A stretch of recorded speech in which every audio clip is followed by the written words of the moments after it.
Thank you so much. Let me recognize the gentleman from Pennsylvania, Mr. Smucker, to inquire. Thank you, Mr. Chairman. You had mentioned the importance of reducing deficits and debt. We agree that that's important going forward. Is that right?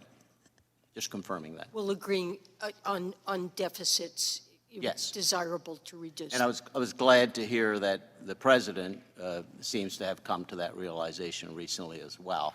I want to show you, though, I have a chart that shows the deficits on an annual basis. And you can see this is 2019. We have essentially 2.5 years that were affected by COVID, which we all allow for that. We know that the spending was higher than, it was all deficit spending, by the way. But the year after COVID, the first year of the budget that we're here discussing today, is higher than the deficit was before COVID hit. And then it goes up on an upward trajectory every single year, with one slight exception there, during this budget. How can you claim that you're reducing deficits, or how can the Biden administration claim that deficits are being reduced in this 10-year budget?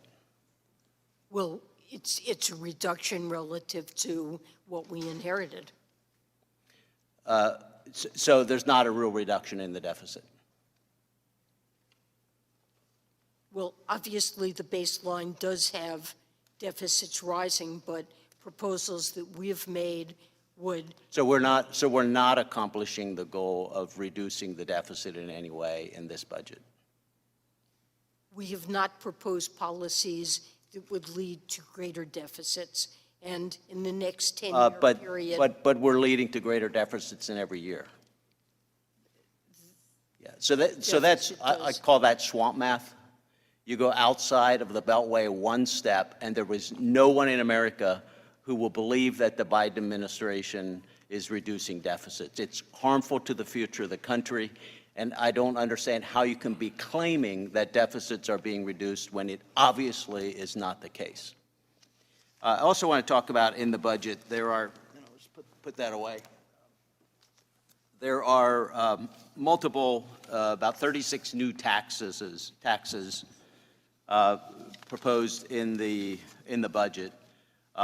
We again agree of the devastating impact of inflation on the people that I represent, people across the country.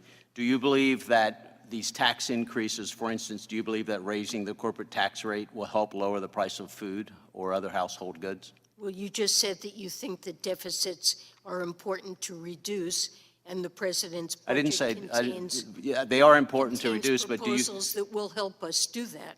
Well, we need They're done in a way that's fair. We need to have growth policies that get us out. Do you agree with that? We need to have growth policies in place that will help to reduce the deficits going forward. The president does propose growth policies because we've invested in infrastructure. We need to invest in people.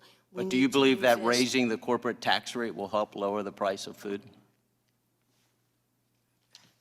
I do not think it will raise the price of food. Do you believe that raising taxes on fossil fuel production will lower the record high gas prices? Over the medium term, the way we lower them is to address climate change and to switch to renewables. Thank you. In the short term, we have a problem. Thank you, Madam Secretary. So